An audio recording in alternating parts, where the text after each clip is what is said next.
So I had a lot of fun last week talking about the alternate route that Sojo could have gone down in Kagurabachi, and I wanted to make another video this week talking about Kunishige when it comes to what if he actually survived. Like, what if he was actually still in the story and we were able to see what else he could bring to the table.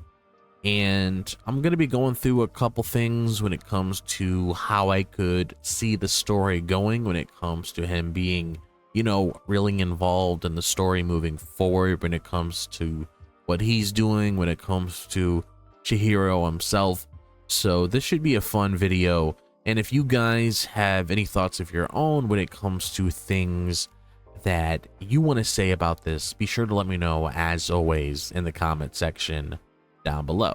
So right after the attack, Kunishige stands amidst the wreckage of his workshop, injured but alive, and the Hishaku aimed to steal the Enchanted Blades, but he outsmarts or overpowers them, and I picture him gathering his remaining tools, assessing the damage, and immediately fortifying his home.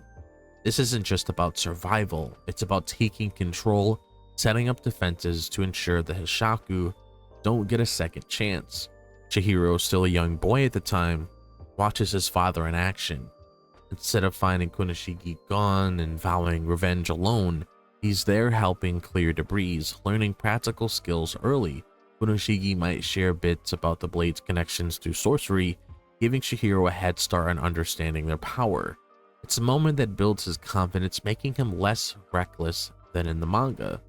The Hishaku, stunned by their failure, would need to regroup.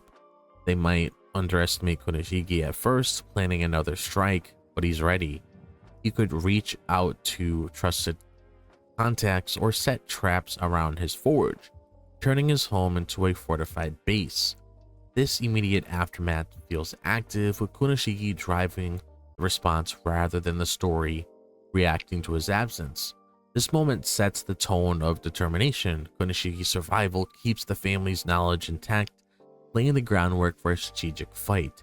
It's a shift from despair to defiance, showing how one event could redirect the entire story. Now, let's look at how Chihiro develops with Kunishige alive, because in the manga, he's fueled by grief and learns through trial and error, but here, Kunishige trains him directly. Imagine them in the workshop daily, where Kunishige teaches him not just how to wield a blade, but the deeper principles behind them when it comes to balance, spirit, and precision. Chihiro masters N10 earlier, understanding its full potential without the struggles we see in the original. This training strengthens their bond, keeping Chihiro emotionally grounded. Without the pain of loss, his motivation shifts from vengeance to protecting their family's legacy. Kunishige might share stories of his own battles, inspiring Chihiro to think creatively rather than rely on brute force. I could see them practicing together, and Kunishige offering tough but fair guidance that builds Chihiro's resilience. Kunishige could also introduce advanced techniques like sensing an opponent's intent through a blade's vibrations or weaving sorcery into simple objects. Chihiro progresses quickly, maybe even experimenting with minor enchantments as a teenager. This version of Chihiro is wiser, avoiding some of the manga's close calls because he has his father's voice guiding him. This growth transforms Chihiro into a true successor, and Kunishige's presence ensures the Rokuhira's tradition continues, passing down knowledge that elevates Chihiro beyond his canon self. It's a powerful change, showing how a father's guidance shapes a hero's path. And with Kunishige alive, the Enchanted Blades don't scatter as they do in the manga. Instead of being stolen and spread among enemies, he keeps most of them secure, maybe hiding some or retrieving others through careful planning. I imagine him studying the blades, identifying weaknesses, and possibly forging improvements to counter future threats, and this keeps their power in trusted hands, changing the story's balance. Kunishige would be cautious about who wields the blades. He might train a small group of loyal users, ensuring blades like your Gumo or Shinichi aren't misused by groups like the Kabanabi. His role becomes that of a guardian, deciding how these powerful artifacts are used rather than letting them fall into chaos. This survival could also spark new creations inspired by the attack.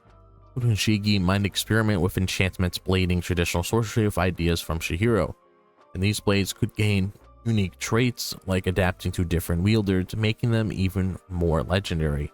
Enemies would still pursue them, but Kunishige's strategies keep them out of reach. The blade's fate emphasizes protection over disorder. Kunishige's survival ensures they remain tools for justice, not destruction, and it's a fresh perspective on their role, rooted in his skill and foresight. And the Hishaku face a major setback with Kunishiige alive as well, because in the manga, they eliminate him to seize the blades, but here he becomes their ongoing challenge, disrupting their plans early, and I see him outsmarting them, maybe infiltrating their ranks or setting ambushes, using his knowledge to weaken their network step by step. These confrontations are strategic, with Kunishige staying one move ahead. Chihiro joins these fights sooner, battling alongside his father, against figures like Sojo or other sorcerers. Kunishige's experience shines, revealing ways to counter their magic. Picture intense duels where their combined skills with Kunishige's precision and Chihiro's growing talent overwhelm their enemies, and this shifts the advantage away from the Hishaku. Other groups like the Kaminami might see Kunishige as a potential ally rather than a target. He could negotiate temporary truces to face shared threats, adding layers to those conflicts. Unlike the manga's focus on Chihiro's solo struggle, this timeline shows a united front driven by Kunishige's survival.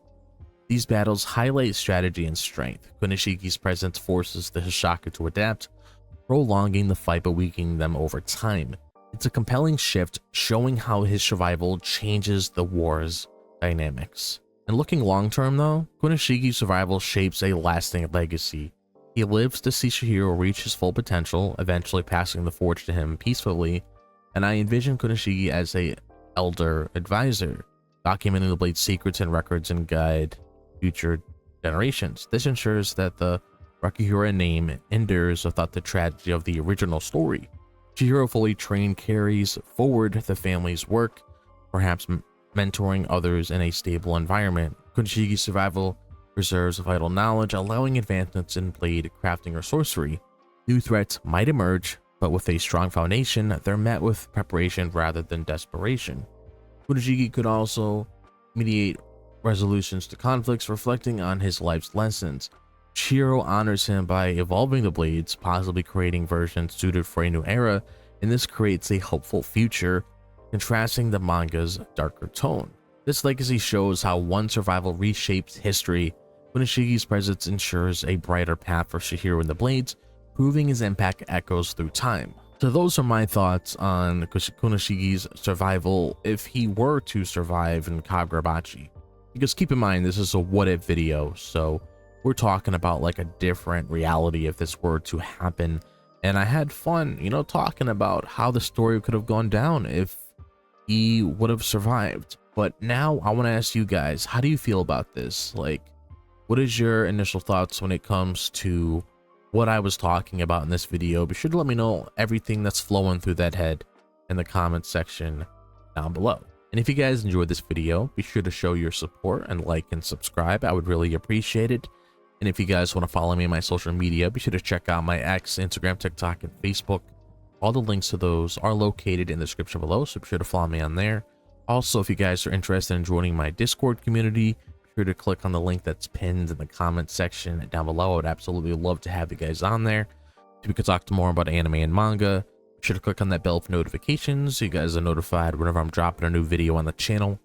I hope all the guys are having a fantastic day, whatever the day may be, if it's the daytime, the nighttime, or the evening. And I'll see you guys in the next video. As always, peace out.